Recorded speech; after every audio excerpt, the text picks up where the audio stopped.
todos y todos, ¿cómo están? Estamos en un nuevo episodio de Educar con Sentido en esta cuarta temporada, junto a Judith Jakobkis, mi amiga y compañera de la Universidad de Barcelona del Grupo de Investigaciones BRINA, en esta iniciativa que organizamos junto a la ONG Faro Digital y el Grupo de Investigaciones BRINA de la Facultad de Educación de la Universidad de Barcelona. Hoy tenemos una conversación súper interesante que teníamos hace mucho tiempo ganas de realizar con nuestro amigo, psicólogo, profesor de la Universidad Oberta Cataluña, Enrique Valeriola Escudero.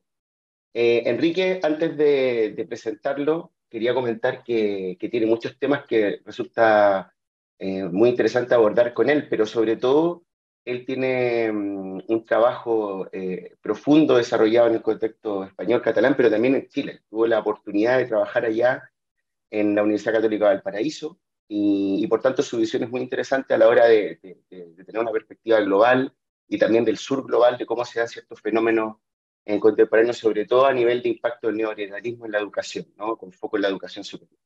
Así que sin más, junto a Judith, te agradecemos, Enrique, que hayas podido acceder a este espacio de diálogo. Queremos conocer y demostrar también tu trabajo a la gente que nos ve y nos escucha.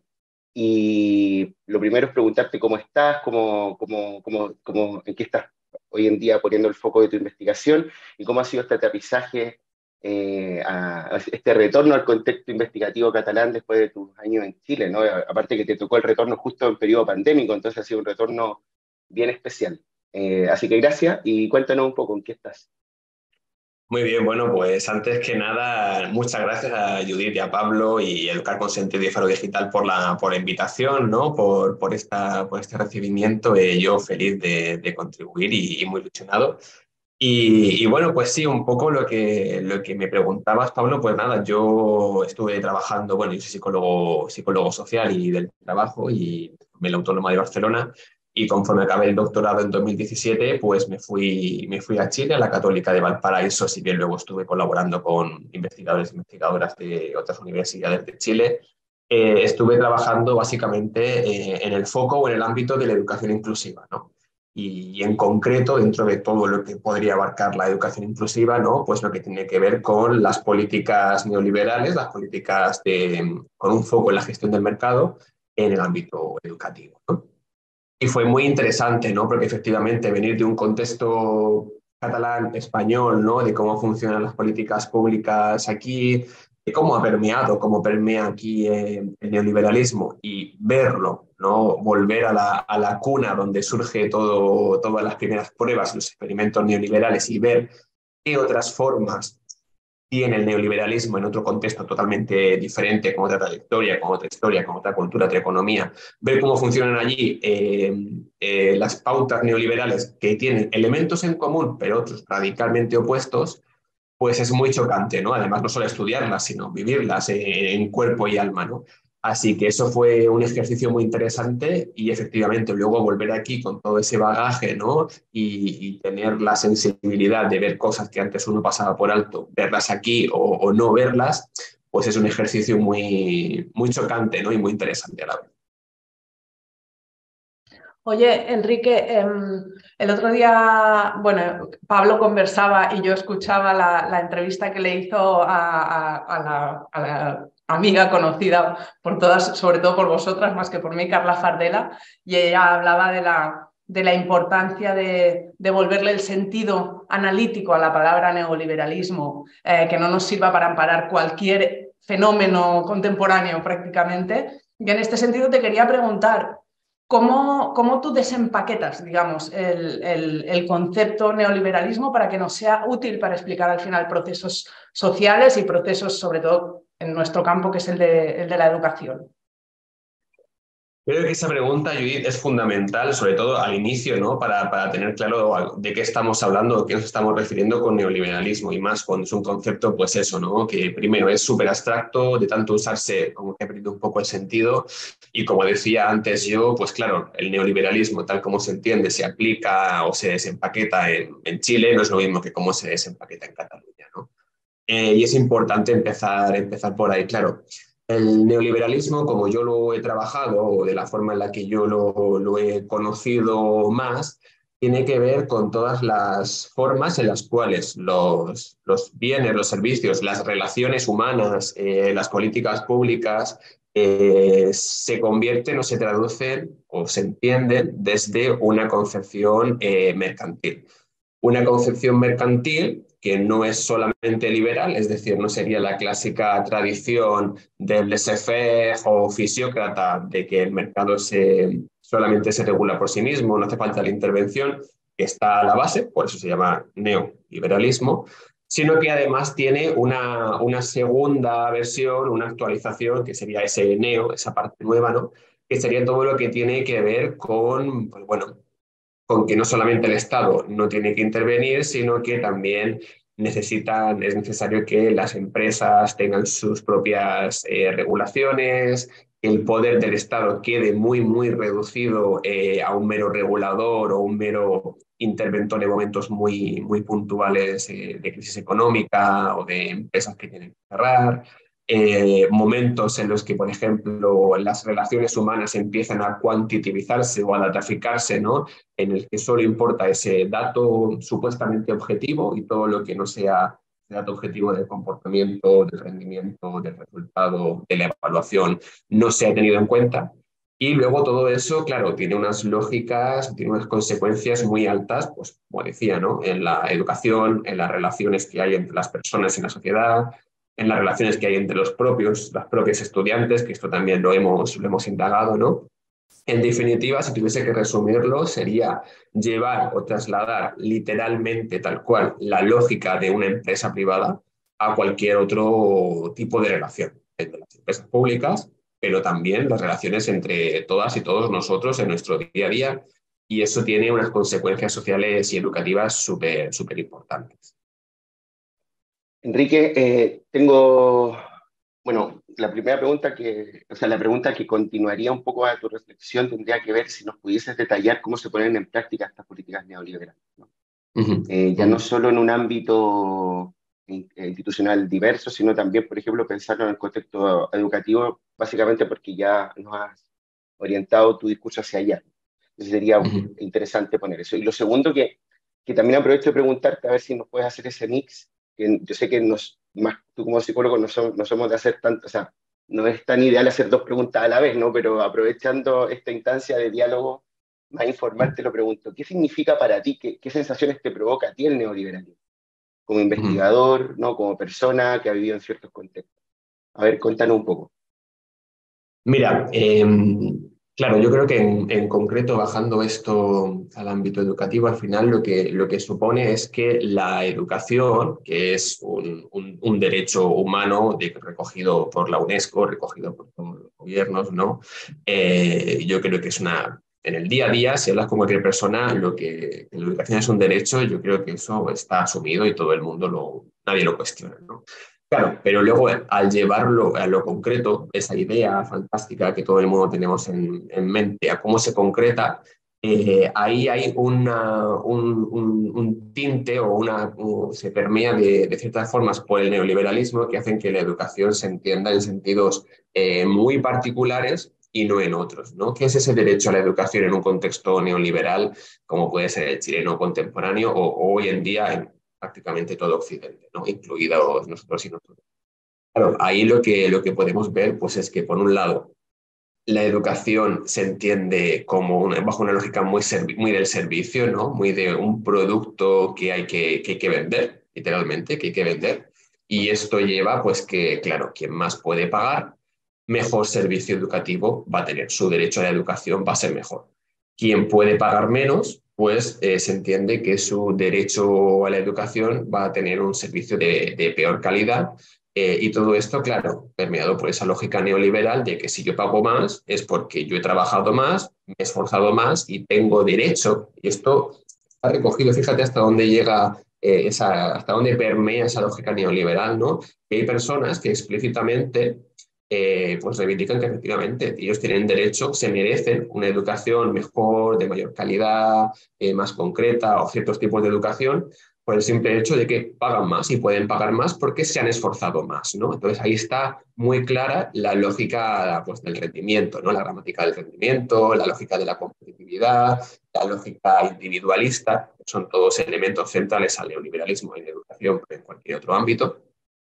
Y son elementos que, claro, que al final lo que hacen es crear, pues, un sistema doble, ¿no? En el que puede paga más y tiene mejor educación, y el que no puede paga menos y tiene peor educación.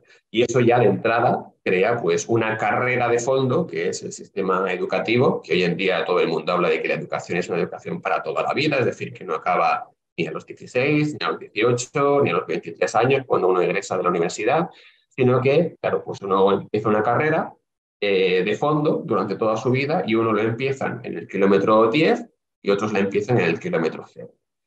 ¿Y eso qué implica? Pues obviamente que el que empieza en el kilómetro 10 empieza menos cansado, empieza más adelante, le va a costar menos llegar a la meta y va a llegar, pues, en mejores condiciones, ¿no?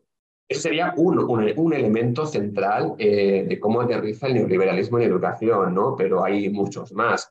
Por ejemplo, un elemento que en Chile está plenamente desarrollado, desplegado, y que aquí en España empieza a verse, es todo lo que tiene que ver con lo que se denomina la evaluación o la rendición de cuentas de altas consecuencias, ¿no? Esto tiene que ver con realizar evaluaciones amparadas por la lógica de la mejora, del feedback, que hasta ahí yo creo que todas y todos podemos estar de acuerdo. Yo creo que toda persona que está metida en el mundo educativo en cualquier nivel siempre quiere mejorar, quiere hacer su tarea, su trabajo mejor, pero son evaluaciones que, primero, de entrada ya están muy sesgadas porque son estandarizadas, entonces son para todo el mundo igual. Volvemos al punto anterior. Son iguales para la persona que lleva corridos ya 10 kilómetros que para la persona que acaba de empezar a correr porque empieza 10 kilómetros más adelante. Entonces, claro, si tú evalúas el rendimiento de esas dos personas en el kilómetro 20, por decir algo, el que empezó a correr en el kilómetro 10 está mucho menos cansado, lleva mucho menos tiempo recorrido, seguramente pueda correr más rápido. En cambio, el que empezó a correr 10 kilómetros atrás, pues al kilómetro 20 llega súper cansado, llega destruido, con menos motivación, corre mucho más lento. Pero estamos midiendo las dos personas por igual, con tal de conseguir ese objetivo de la objetividad, ¿no? Que es más objetivo que medir a todo el mundo igual, podríamos pensar. Pero claro, podemos ver que efectivamente, como las condiciones de base son muy desiguales, hay mucha desigualdad, pues obviamente los resultados en esas pruebas estandarizadas, llamémosle SIMCE, llamémosle PISA, llamémosle como queramos, pues finalmente, claro, los resultados son muy desiguales. Y la segunda parte de esta evaluación estandarizada de altas consecuencias, el altas consecuencias quiere decir que hay efectos sobre esos resultados, ¿no? Efectos que son iguales, como las evaluaciones son estandarizadas, pues son efectos que son iguales para cualquier persona, para cualquier escuela, para cualquier docente, para cualquier comunidad educativa, ¿no? Estas consecuencias van desde el despido, y que no puedas volver a ejercer si reiteradamente tienes una mala evaluación estandarizada, hasta el cierre de una escuela, pues porque también esa escuela tiene unos malos resultados estandarizados, hasta que, bueno, pues tenga que cambiar tu trayectoria vital, tu historia, cambiarte de ciudad, romper familias por falta de recursos económicos, problemas de salud mental, de estrés, de burnout, por supuesto. Y todo esto, como podemos ver, ha ido todo el rato yendo desde un plano más global, abstracto, el neoliberalismo, las políticas, hasta planos muy, muy concretos, ¿no? En los que podemos ver que el neoliberalismo se ve, se siente, se palpa, no es que sea una nebulosa, sino que efectivamente hay prácticas concretas donde podemos verlo. Oye, Enrique, y profundizando un poco en esta idea, porque de algún modo tu explicación está como autocontenida en la educación, ¿no? Tenemos alumnado o profesorado, no importa, que tiene condiciones de partida, digamos, desiguales, y los estamos midiendo a todos con la misma vara, y por tanto tenemos resultados también desiguales y le achacamos al individuo esta desigualdad. Pero podemos pensar en que la educación es la respuesta, digamos que en la educación está la respuesta a esta desigualdad que es previa al acceso al sistema educativo, de alguna manera. No le estamos como cargando mucho al sistema educativo cuando le pedimos desde una perspectiva crítica que asuma esta desigualdad y se gestione para resolverla de alguna manera? Claro, esa es una trampa que en contextos, por ejemplo, como el chileno, ocurre mucho, ¿no? O sea, en Chile hay muchísimos estudios, muchísimas investigaciones sobre el diagnóstico educativo para tratar de paliar estas consecuencias. Pongo este ejemplo porque lo he trabajado personalmente, pero se podía trasladar a cualquier lado, ¿no? El problema es que cuando se detectan estas fallas en el sistema de que efectivamente la educación, después de 40 años de sistema educativo neoliberal, no mejora, cuando seguimos entrampados en los mismos problemas, cuando la desigualdad se perpetúa, se buscan soluciones al problema, como tú estabas comentando, Judith. Pero claro, esas soluciones, en muchos casos, en Chile, se han llevado a cabo desde dentro de la propia lógica neoliberal, es decir, desde la propia lógica de la competitividad, el individualismo, la lógica del esfuerzo meritocrático individual, ¿no? Entonces, claro, como podréis concluir, no se ha mejorado nada, ¿no? Pongo un ejemplo muy concreto. Estas escuelas que tienen malos resultados estandarizados, lo que se hace es dotarles con un incentivo mayor de dinero por cada estudiante considerado vulnerable que se matricula en esa escuela, ¿no? Claro, pero dar más dinero a esa escuela, o sea, sí, gracias, pero si no hay un sistema basal de financiamiento, sino que el financiamiento sigue siendo por cantidad de estudiantes matriculados o por resultados conseguidos, es decir, como un premio, pero no hay un financiamiento basal para hacer un sistema educativo de verdad potente, pues el problema se va a mantener por mucho que tú le des recursos concretos, puntuales a esa escuela por un año, ¿no? Sería un ejemplo muy concreto, pero llevando la pregunta a un plano un poquito más general, obviamente que no podemos hacer lo que se está diciendo, ¿no? Eso de poner el foco en la educación o en las escuelas o en los docentes para ver cómo mejoramos estos problemas de desigualdad, porque si no, estamos cayendo nuevamente en buscar las soluciones desde el propio sistema neoliberal, ¿no? ¿Qué te falta a ti como docente? ¿Qué te falta a ti como escuela para que tú seas mejor, para que tú no reproduzcas condiciones de desigualdad? Y al hacer eso, cerramos el problema y lo vamos a seguir reiterando, ¿no? Lo vamos a seguir aumentando y reproduciendo porque el problema finalmente no es la escuela, el problema finalmente no es el sistema educativo de Chile, de España, de Cataluña o de donde sea. El problema es un problema estructural a la base de cómo se han gestionado las políticas públicas, cómo se ha gestionado la sociedad a un nivel general desde hace pues, muchísimas décadas, ¿no? Y han llevado a que hoy en día las escuelas, el sistema educativo esté en la situación en la que está y tenga los problemas que tiene, ¿no? Entonces, claro, obviamente que el sistema educativo se tiene que tener en cuenta, las escuelas, los docentes se tienen que tener en cuenta, pero el foco yo diría que no es ni el principal ni es el único. El foco hay que ponerlo en gestionar mejor, dar más oportunidades, en que se pueda desde los gobiernos, desde las prácticas sociales que todas y todos llevamos a cabo, facilitar que esos procesos más inclusivos de igualdad lleguen a las escuelas, lleguen a los estudiantes y crear un sistema social no educativo, social mejor, en el que, por supuesto, todo lo que tiene que ver con la educación, con las escuelas, con los docentes, esté ahí, ¿no? ¿Y eso se consigue con financiamiento? Por supuesto que sí, pero no es lo único, ¿no? También esta cultura más cotidiana, ¿no? De compartir, de justicia social, de cuidado, de pensar las políticas desde una lógica que no sea tan masculina, competitiva, individualista, sino desde una lógica más de la comprensión, del diálogo, de la empatía. Todo eso son valores, son formas de entenderlo que van mucho más allá que la propia educación. Todos esos son valores transversales a una sociedad y que están ahí. El problema, a mi parecer, o como yo lo veo, el problema estaría en que todas estas apuestas por una transformación real del sistema en conjunto, sistema social en conjunto, necesitan de tiempo, no son inmediatas. Una sociedad no transforma sus valores, sus prioridades, su cultura social de la noche a la mañana. La cambia pues invirtiendo mucho tiempo, dándole estabilidad a las políticas, que haya una coherencia en el tiempo entre los diferentes gobiernos que pueden llegar a gobernar un país en, no sé, 4 legislaturas, por ejemplo, 20, 30 años. En cambio, la otra lógica, la neoliberal, la masculina, la individualista, la que busca la objetividad en pruebas estandarizadas, pues sí, te puede dar resultados o puedes tener indicios en 1 o 2 años, 3 años puedes tener indicios, pero eso no construye una sociedad, ¿no? No construye un país o un estado a la larga.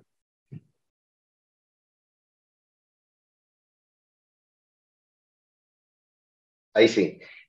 Bueno, justo te íbamos a preguntar sobre el impacto social, creo que es un tema que has profundizado, entonces da como Paulo para preguntarte en base a lo que observaste en Chile, que es una maximización de una experiencia neoliberal, ¿no? Tú ya lo decía al comienzo de la entrevista y para quienes no sepan, a pesar de que quienes nos desenvolvemos en el análisis educativo en distintas dimensiones, sabemos que Chile es como una exacerbación, y lo ha sido la exacerbación del neoliberalismo en general.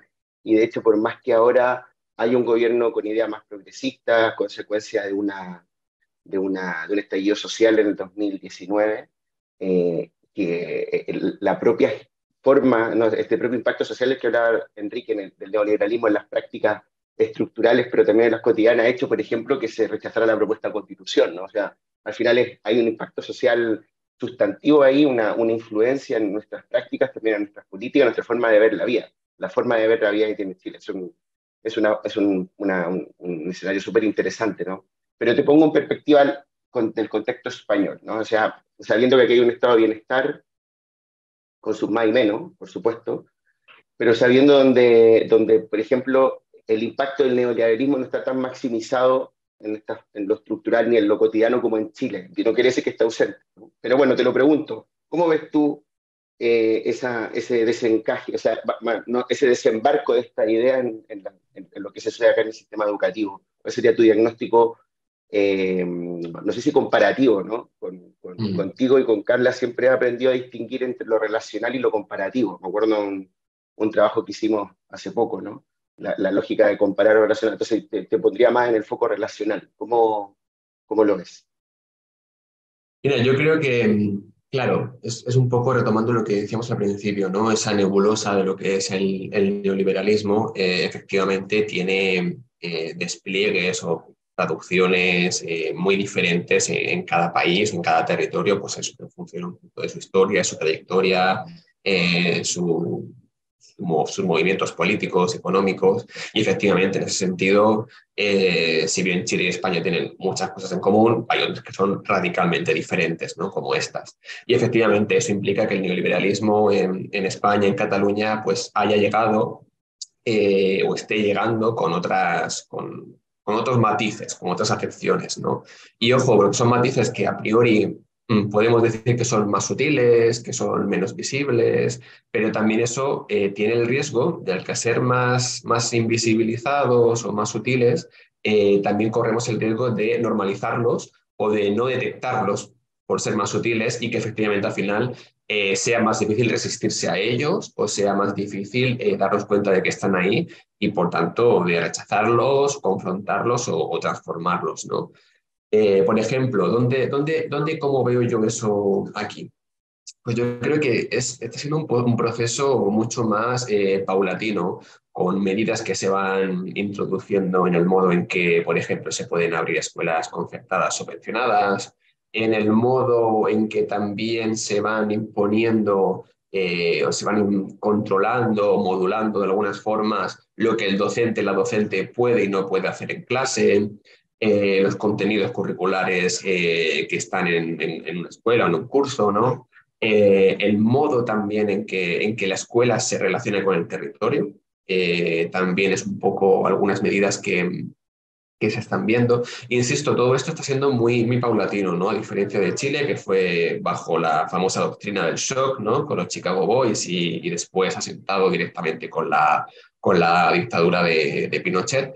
Pero aquí están siendo como mucho más a cuentagotas, ¿no? Y esa cuentagotas, insisto, puede hacer, si bien hay muchísima gente que se manifiesta, de hecho aquí en Cataluña ha habido una manifestación educativa súper importante hace muy poco, pero eso puede hacer, ¿no? de que la gente también con el desgaste social de la pandemia, de la guerra de Ucrania, con sus preocupaciones diarias, como que no se enrole o no se adhiera tanto a esto, ¿no? Y poco a poco, dentro de 15 años, iremos para atrás y digamos, ¿qué ha pasado? Y estemos a la española o a la catalana, pero estemos igual que ¿Cómo lo veo? ¿Qué medidas, por ejemplo, neoliberales en educación están viéndose o se han implementado, se están implementando aquí estos últimos años? Pues tenemos desde el famoso cheque educativo, que también en Chile se llama el voucher, ¿no? Pero aquí se llama el cheque, que también en muchas escuelas en Madrid, por ejemplo, se están haciendo, ¿no? Que al final es premiar la matriculación en ciertas escuelas con cierta cantidad de dinero para materiales, para recursos, para mejoras de la estructura de la escuela, para pagar a personal especializado. También lo vemos, por ejemplo, ¿no? Con las medidas que se llevaron a cabo. No se están, por lo que he podido saber, no se están llevando a cabo en la práctica, pero están aprobadas, están legisladas, como es el famoso PIN parental, ¿no? En el cual se censuran ciertos contenidos a elección de los padres. Y aquí está la lógica neoliberal de, como yo pago el sistema educativo y el servicio educativo, yo puedo elegir qué se le enseña a mi hijo y qué no se le enseña a mi hijo. No hay un contenido público, estatal, común para todos los estudiantes, todos los y las estudiantes, sino que yo como padre tengo el derecho, y aquí está la diferencia entre el derecho a la educación y el derecho a elegir la educación que quiero para mis hijos, ¿no? Y eso es lo que promueve el neoliberalismo, el derecho a elegir la educación que quiero para mis hijos. Y ahí lo que vemos, pues es efectivamente, ¿no? De que yo no quiero que mi hijo asista a una charla sobre educación sexual, yo no quiero que mi hijo asista a un museo sobre la guerra civil, yo no quiero que mi hijo reciba en historia contenidos concretos desde el año 39 hasta el 75. Y bueno, pues son ciertas medidas, ¿no? En las que el neoliberalismo efectivamente va implementándose y va llegando aquí en España. Otro ejemplo conocido por todas y por todos que vivimos y que vosotros lo trabajáis y lo conocéis muchísimo, es todo lo que tiene que ver con las tecnologías y la digitalización, ¿no? Y aquí vuelvo otra vez a lo mismo, ¿no? A este ojo que tenemos que tener, o este aviso mayor aún que tenemos que tener con la sutileza de cómo lo van implementando, ¿no? Porque a priori, si lo pensamos cotidianamente, ¿quién no quiere un ordenador para su hijo, para su hija en la escuela? ¿Quién no quiere que tenga las mejores herramientas digitales en el mundo en el que vivimos? Pero eso también tiene una contraparte económica, capitalista muy importante, que tiene que ver con, bueno, si todos los deberes, las tareas, los contenidos que mi hijo, que mi hija realizan, los hacen en el ordenador, ¿dónde van a parar esos datos? ¿Quién los gestiona? ¿Google? ¿Amazon? ¿Facebook? ¿Microsoft? Me da exactamente igual, ¿no? ¿Qué pasa con esos datos? ¿Quién va a saber el tiempo que mi hijo o mi hija pasa en el ordenador cada día? ¿Cuánto tiempo dedica a estudiar? ¿Qué asignaturas? Y luego, claro, todo esto, Amazon, por ejemplo, ya está creando o Google, están creando sus propios programas formativos que no surgen de la nada. Es decir, están hechos en base a lo que ellos van viendo, monitoreando, que las niñas estudian, las horas que pasan en el día, en el ordenador, qué contenidos dedican más tiempo, cuáles son las salidas laborales que estas empresas necesitan y quieren fomentar y, por tanto, cuáles no. Y bueno, ejemplos como estos hay muchísimos, ¿no? Y son, insisto, ejemplos muy, muy sutiles, muy, muy sutiles. Me parece muy, muy interesante, ¿no? Cómo contrapones de algún modo la sutileza con la capacidad de organizarse para resistir cosas que tampoco sabemos exactamente cómo se traducirán o si no es para tanto quizá, ¿no? A veces que tenemos conversaciones con colegas y mencionamos temas de tecnología digital, por ejemplo, bueno, si no es para tanto, si todos usamos Google, ¿no?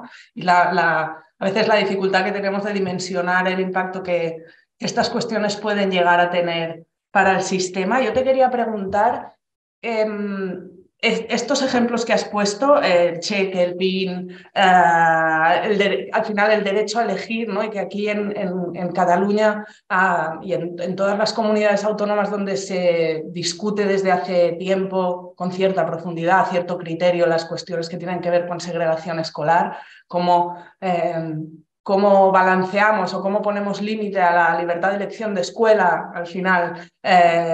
Con el derecho a la equidad y a una igualdad de oportunidades educativas. Yo te quería preguntar cómo a ti te parece que este conjunto de medidas que van como calando en las escuelas, en las prácticas docentes, impactan al final en el alumnado. ¿Qué diferencias hay entre la experiencia educativa que tiene un alumno en un sistema equitativo o en un sistema neoliberal o que se va neoliberalizando? Es súper interesante esa pregunta, Judith, porque claro, ya nos va situando un poco en el plano local de, bueno, ¿qué pasa con estos efectos neoliberales? Ya hemos visto que en Chile son de una forma, que aquí son de otra, pero ¿qué pasa en concreto al final, con los y las protagonistas de la educación, que son con los estudiantes y que muchas veces nos olvidamos o aparecen como en un segundo plano prioritario, pero al final quienes sufren todos los efectos de estas políticas son ellas y ellos durante la cantidad de horas que pasan en las escuelas y después, obviamente, con sus pares fuera de ellas. Lo que nosotros hemos podido investigar, indagar, es que efectivamente, pues igual que decimos antes, ¿no? Que estos efectos competitivos, individualistas, llegan a las escuelas, a los docentes, a la sociedad en general, también llegan a los estudiantes, ¿no? Y algunas cosas que hemos podido indagar son bien interesantes en el sentido de que tienen como un doble vínculo, una doble vertiente, ¿no? Por un lado, efectivamente confirman la llegada o el entendimiento del neoliberalismo por los propios estudiantes, y esto se ve, por ejemplo, en que ellas y ellos asumen la responsabilidad individual de los malos resultados. Es decir, los y las estudiantes empiezan a considerar que efectivamente ellos son malos estudiantes, todas las comillas que podemos poner la palabra, pero son malos estudiantes que efectivamente porque ellas y ellos son tontos, tienen un problema de salud mental, o sea, porque la causa está en ellos, en ellas mismas. Y esto, claro, cuando llegamos a normalizar tanto el individualismo neoliberal como para que llegue hasta el último eslabón de la cadena, el más vulnerable y el central, como son los y las estudiantes, aquí podemos ver que efectivamente el sistema neoliberal se ha confirmado y que tenemos un problema muy grande, ¿no? Porque cuando son ellas y ellos mismos los que confirman, normalizan y asumen que son malos estudiantes, pues ahí tenemos ya, primero, la posibilidad de una deserción escolar muchísimo mayor, la interrupción de una trayectoria educativa que finalmente va a hacer que esos niños y niñas pierdan su derecho a la educación, por lo menos a la educación básica obligatoria. Va a conllevar a nivel social a que estas personas, cuando trabajen, cuando busquen una pareja, cuando estén con sus amigas y amigos, todas las relaciones que tienen sean de tipo utilitario, sean de tipo individualista, sean de tipo clientelar, porque están asumiendo ese discurso ya como parte de su ser, de cómo se tienen que relacionar no solo en la escuela o con la escuela, sino con el grupo de personas que componemos la sociedad. Y estos efectos son muy tristes y son muy duros, ¿no? Pero también quiero poner el contrapunto, porque creo que en estas cosas hay que ser justos, y quiero poner el contrapunto en que las resistencias, las transformaciones, las prácticas, sí, prácticas transformadoras al final, también emergen desde las y los estudiantes, ¿no? No solamente son un elemento pasivo sobre el que recaen los efectos neoliberales, sino que las y los estudiantes, en general las escuelas, los docentes, los equipos directivos, también llevan a cabo prácticas transformadoras.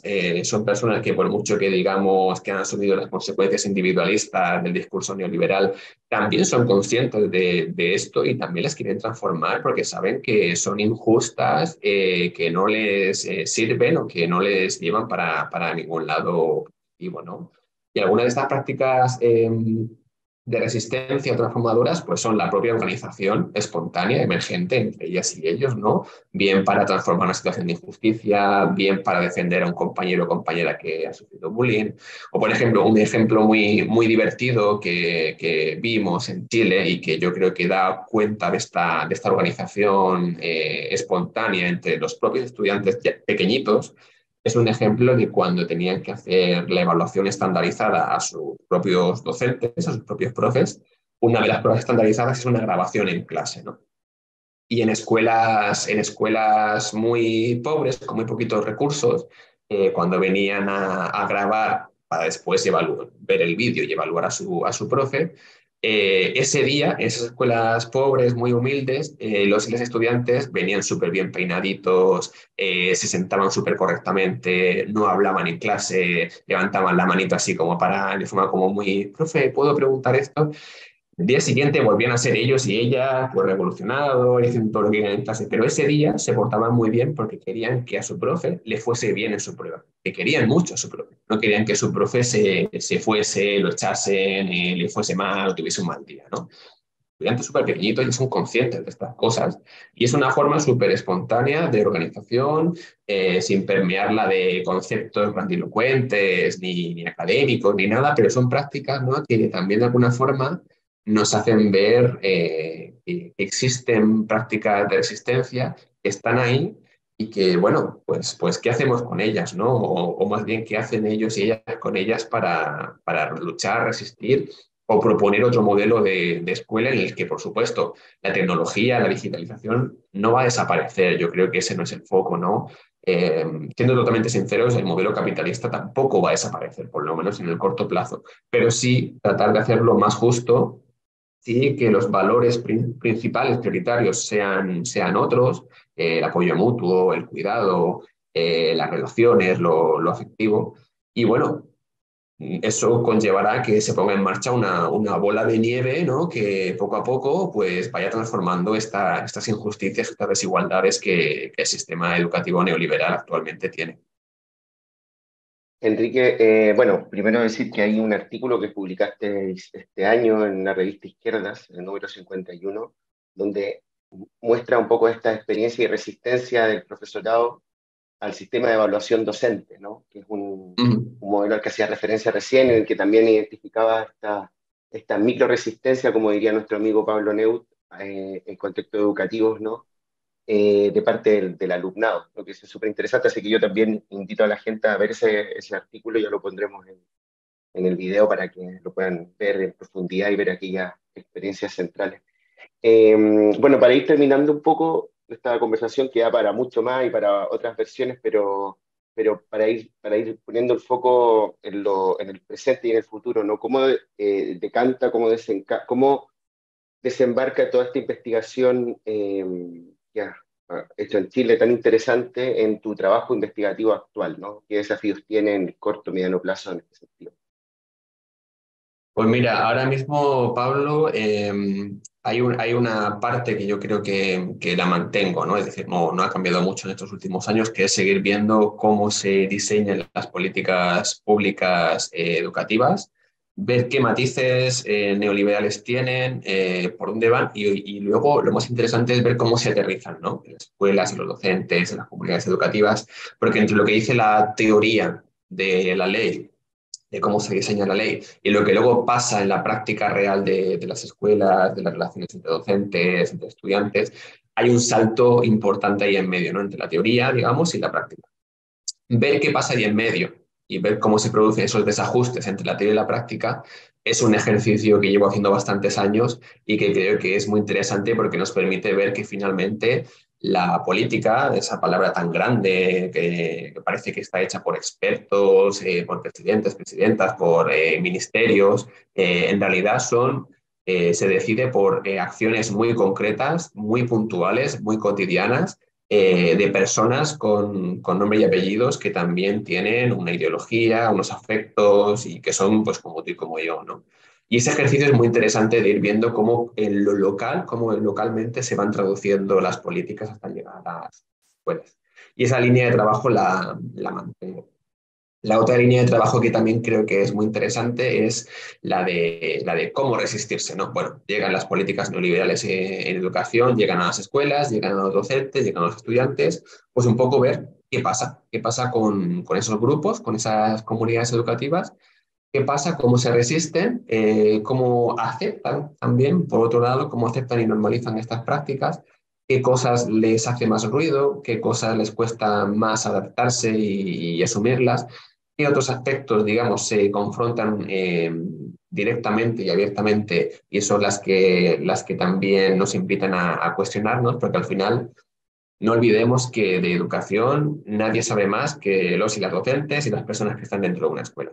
y por tanto muchas veces como académicos, académicas corremos el riesgo de que porque nos interesa mucho trabajar un tema, porque ya llevamos mucho tiempo conociéndolo, trabajándolo, tenemos la verdad o tenemos el camino correcto de hacia dónde tiene que ir la investigación, pero al final son ellas y ellos los que nos tienen que decir a nosotros qué es importante, cómo les podemos ayudar y qué necesitan de nosotros, ¿no? Y un poco eso también es lo que trato de hacer, ¿no? Ver un poco cuáles son sus necesidades, cuáles son los elementos de estas políticas que les hacen más ruido, en los que están sufriendo más las consecuencias, y desde ahí, pues intentar levantar, ¿no? Información, dinamizar o mediar para tratar de construir un sistema educativo que finalmente sea más justo y lo que decíamos antes, ¿no? Que al final los que sufren más esto, que son los niños y las niñas, pues no sufran tanto estas consecuencias o tratar de transformarlas, ¿no? Porque al final eso lo que nos dará es que en 20 o 30 años tengamos una sociedad pues más justa y más igualitaria. Entonces, por ahí va un poco la señal de trabajo que estoy haciendo. Y Enrique, súper, la verdad que muy prometedoras estas líneas de trabajo, las seguiremos con mucha atención. Me ha gustado como 3 elementos que has marcado. El primero, digamos, no solo ser conscientes, sino explicitar que la bajada de la política no es una cosa mágica, sino que la hacemos también las personas, que la política no es una cosa de un papel que se escribe, sino que son prácticas al final, ¿no? Y que en las prácticas está el poder y está la resistencia también. Y ahí creo Claro. que hay mucho para trabajar y se engancha con esta segunda cuestión que me parece especialmente interesante, que es, bueno, cómo resistimos, ¿no? a esto desde nuestras prácticas diarias, no solo desde los textos también, que también. Y la tercera que se liga, que es qué aportamos desde la universidad, ¿no? Porque a veces no nos sentimos interpeladas por lo que pasa en una escuela, cuando en realidad las prácticas, las políticas neoliberales obviamente también afectan a nuestra propia práctica profesional, a la vida de nuestros estudiantes y a veces, bueno, lo típico de ver la paja en el ojo ajeno Claro. y tenemos mucho que aprender también, creo, de estas microresistencias que se dan en otras instituciones educativas y que a veces en la universidad son más complejas. Y nada, te quería agradecer un montón este rato que hemos compartido contigo y nada, decirte que seguiremos en contacto y te seguiremos en lo que hagas. Sin Genial, duda. bueno, pues muchísimas gracias. La persona a la que hace más ilusión estar aquí es a mí, así que gracias por la invitación y por el reto de conversación, porque también a uno se ordenan las ideas, ¿no? Uno también escucha a los demás y aprende, y al final eso es lo más interesante. Y esto, educar con sentido, también es una práctica de resistencia, así que nada, muchísimas gracias. Gracias.